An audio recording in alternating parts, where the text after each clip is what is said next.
Plug and Play միջազգային ինկուբացիոն ծրագրի մեկնարկը տրված է։ Որոշումը, որ այս ծրագիրը պետք է գա Հայաստան, ընդունվել էր դեռ կառավարության հուլիսի 3-ի նիստում, եւ դրա իրագործման համար կառավարությունը ներդրել է շուրջ $4 միլիոն։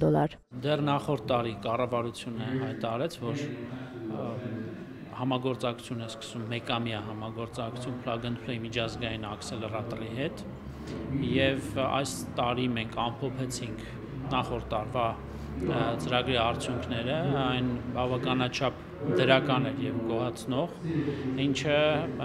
նոր առիթ հանդիսացավ, որպեսզի մենք դիտարկենք արդեն միջազգային աքսելերատորի հետ համատաբար ավելի երկարաժամկետ տվյալ պարագայում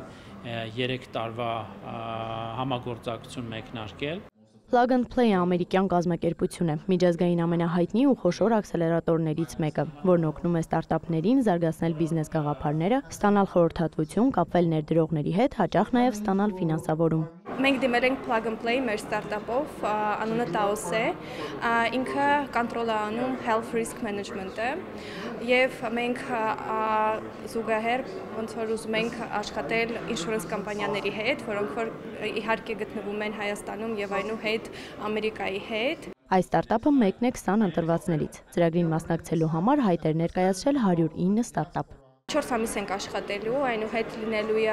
ամեն շաբաթ 3 դասընթացներ, բավականին ակտիվ են, 2 ժամ լինում են լեկցիաներ, դրանից հետո արդեն meeting session-ները։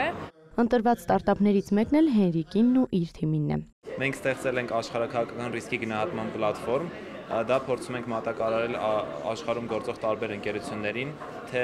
public ոլորտից, թե private ոլորտից։ Երբ որ մենք ավարտեցինք մեր մագիստրատուրաները, որոշեցինք վերադառնալ Հայաստան եւ մեր ուժերը փորձել product development-ի մեջ, այսինքն ստեղծել մերը, ոչ թե շարունակել ծառայություններ մատուցել արտասահմանյան ընկերությունների։ Բարձր տեխնոլոգիական արդյունաբերության նախարարությունը եւս առաջնային է համարում, որ ստարտափները առաջին հերթին նպաստեն Հայաստանի զարգացմանը։ Սրա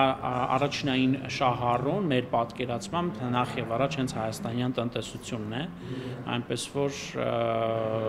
այն նորարարությունը եւ այն տեխնոլոգիական լուծումները, որոնք ստարտափներն իրենց հետ բերելու են, նախ եւ առաջ գալու են սպասարկելու մեր տնտեսությանը։ Նախարարը մանրամասնում է, ամիսներ առաջ էլ հրապարակվել է համաշխարհային ստարտափ էկոհամակարգի ինդեքսը, որը գնահատում է երկրի ստարտափ ոլորտի կարողությունները, ստարտափների քանակով, որակով, բիզնես միջավայրի պայմաններով։ Հայաստանը 2023-ի համեմատ բարելավել է դիրքը, 57-ից բարձրանալով 54-րդ հորիզոնական։ Նախարարությունն ակնկալում է, որ արդեն երկարաժամկետ համագործակցությունը տարեցտարի ավելի կբարելավի մեր դիրքերը համաշխարհային ինդեքսում։